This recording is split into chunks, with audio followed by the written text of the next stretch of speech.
So tell us. I mean, just tell us what happened. Well, so the short answer is I have tested positive for COVID-19. It happens. I actually went in the hospital on Saturday to visit a friend who was having a post-operative problem, and it was not imagined in any way to be COVID. In fact, it wasn't. He had a separate problem, but it turns out he also had COVID-19, and so a few days later, I got briefly ill and went into, and out of an abundance of caution, I went into the emergency room. They didn't think I had COVID-19. I didn't, but they tested me. And sure enough, a couple of days later, that came back positive. And so did my friend. Yeah. So So how are you feeling?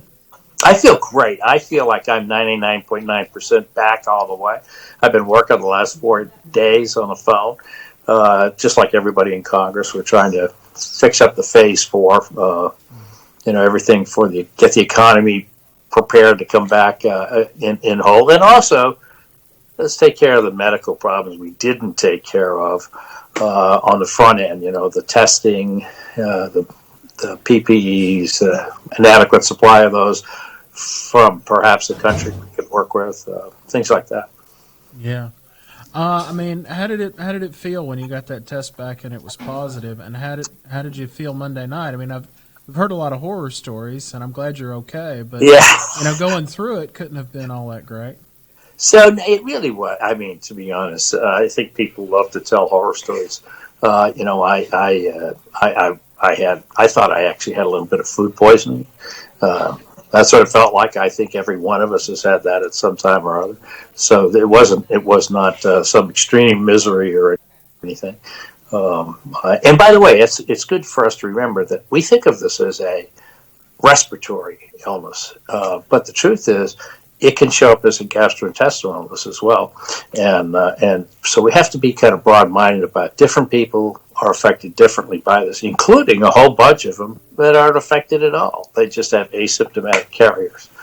And we will find out. We will do the immunoglobulin testing starting sometime in the next few weeks, and we will find out how much of America actually got exposed to COVID-19, because I think it's going to surprise everybody how high the number is. So, I mean, if the number is much higher, that would mean the death rate is maybe a little bit lower than we actually. A lot lower. Yeah. A lot lower. So, fairly simple mathematical calculations on this would suggest that the case fatality rate, which in its worst case scenario right now looks like 21 out of 1,000, is probably much closer to 10 or 12 out of 1,000, and might be as low as 3 or 4 out of 1,000, compared to a seasonal flu, which is about 1 out of 1,000. Sure.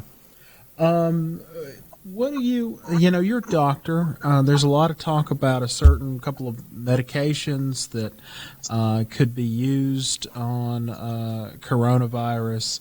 There's been a lot of controversy about that. The president obviously has mentioned them many times.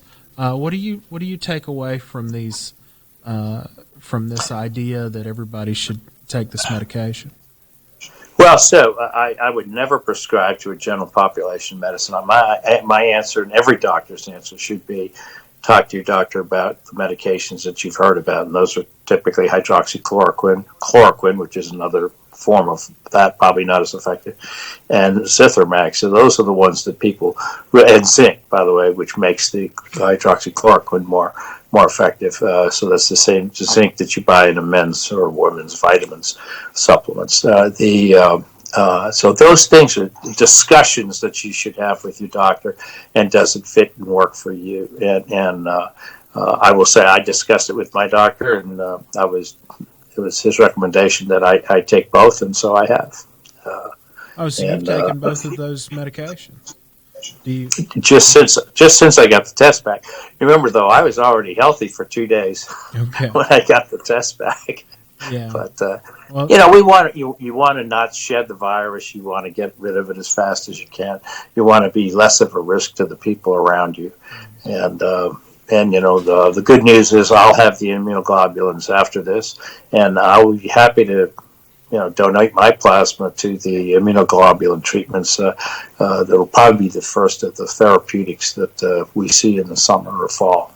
Yeah.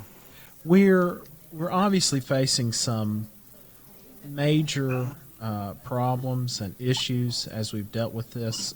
We've shut down the economy, and we probably needed to. Um, what are we going to do going forward on So I that think it's front? important to say that we did this is not a normal recession. This is an induced coma of the society, of the economy, and fortunately we have taken the time to say there are essential people, and these essential people, please don't shut down the economy. All of us should be grateful to those people, and that includes all of your first responders, all of your healthcare workers. Hey, all your grocery store workers, all your farmers, all your truckers. I mean, there's a huge number of people out there who are working to keep the utility workers, working to keep America up and running. So, while we're isolating ourselves and not working, there's a whole lot of people out there who are working and putting themselves at some risk, and we should be grateful to all of them. Now, when we come back with the economy, we need to phase it back, and we'll come back in phases. You're probably not going to turn on New York City first thing. We'll come back in phases, and I think that we have put together a stimulus package that is both robust enough and large enough to actually restart the economy. I think America leads the world out of this induced economic coma. And I think we can do it. I think we will do it. We spend a lot of time every day looking at every corner of the economy, trying not to leave anybody out. Spent a lot of time yesterday afternoon on the farmers. Spending a lot of time today on the mid-sized companies. I think we did a great job for the under 500 small business companies. There's more money in that than anybody ever thought would be in it. That's remarkable. I want to focus back on essential workers for a second, because sometimes I think people get misconstrued about what that means. You would not say to anybody, whether they're an essential worker or not, that they should go to work while they're sick, right? I mean, No, please. So that's that should be. We should have talked about maybe recommendations before we talked about that. yeah, So the recommendations for people are: if you're at risk, you should be staying home. If you have the COVID-19, kind of like me, you should be staying home. If you're sick in any way, please don't go out and expose the rest of the community to your illness, even whether or not you think it's COVID-19. Just we don't need any more seasonal flu out there either. So all those people, I want to stay home. But if you're in a part of the economy that everybody needs and that is really working for us, and you're healthy, um, especially if you're young and healthy or middle-aged and healthy. I mean, I think it's a pretty good thing to have them out there working for us. And we're fortunate that we have Americans who are willing to do that for us. And I would say thank you to every one of them I see. The people who come and deliver my groceries to the door, thank you. God bless you. Because, that's a great service that they're performing. And so the next part of this, to go back to something else that we've talked about, is reopening the economy. The concern I'm sure you're hearing from your own constituents is, yes, I want to go back to work. We all want to go back to work. But if we do this too soon, we're going to be in a mess again, is the fear, at least. So what would you say to that? I guess I don't. I think we phase it back in, and you know what? When we went back to work a year ago, 2 years ago, we had some seasonal flu, and some people got sick, and we actually do have some therapeutics now. We do have some better diagnostics, faster diagnostics, and I think people are much more aware of the social isolation things. I don't know about you, but I'm bumping a lot of elbows. And so I think that and by the way, a bad economy kills a lot of people too. We Sure. need to realize that. So what's going to be in phase 4, or what do you hope will be in phase 4? Phase four. So the first thing I think I can tell you in phase four is we're going to take that what we call the SBA side of the program, the PPP Paycheck Protection Program, and we're going to put another 250 billion dollars in that, and we're also going to enlarge it to more companies that we wouldn't have normally thought of as small businesses. One group that gets left out, although they are in fact a small business, they've been left out historically of all of these, is farmers. But most farms don't have more than 500 employees. And we think that the farmers ought to be able to take advantage of that as well. The farmers, let me tell you, they're suffering. That's the side of the economy that not many of us understand, not many of us think about, as long as the groceries are on the shelf. But you probably notice there's a lot of groceries missing from the shelves. We need to help those guys and gals.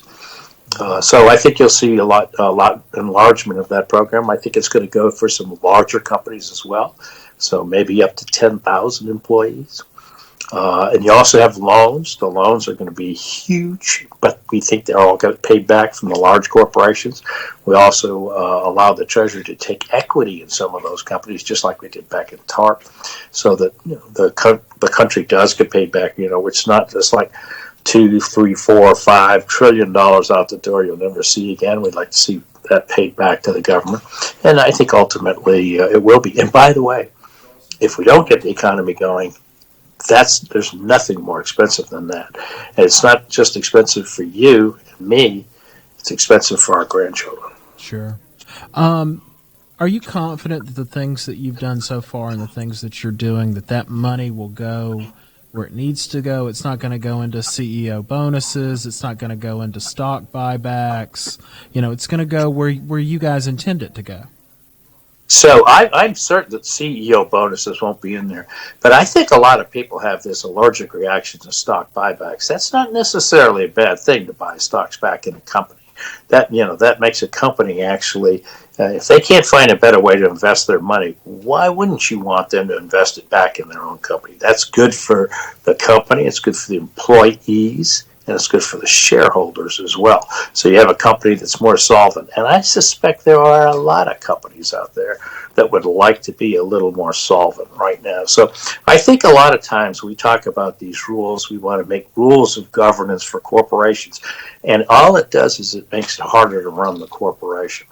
And in fact, I think that an emergency restart of the economy is a really, really bad time to inject new uncertainty into the economy. And I don't see any companies bonusing CEOs with this. That's not what this is about. It's about making sure that the companies move forward and can really do that in a big way. You need confidence in this economy. You don't just need healthy people. You need that. You don't just need more money in the form of loans or grants. You need confidence. So everybody who runs a business, everybody who works for a business, they need to have confidence in this economy coming back. All right. Well, lots of people obviously got on our social media and said they were praying for you and that they hope you're doing better. So is there anything you want to say to those folks? Yes, I do. I want to say thank you. I have had so many kind thoughts, so many prayers. They're literally uncountable. I want to say thank you to all of those people. I also want to say thank you to our essential workers who are working throughout this hard time, and to all of our first responders. I mean, you see, firemen, policemen, the guys who are taking your trash out just like they always did. That's pretty. God bless all of you. Thank you all. And by the way, America is going to lead the way for the world out of this problem. So I'm going to be okay. You're going to be okay. America's going to be okay.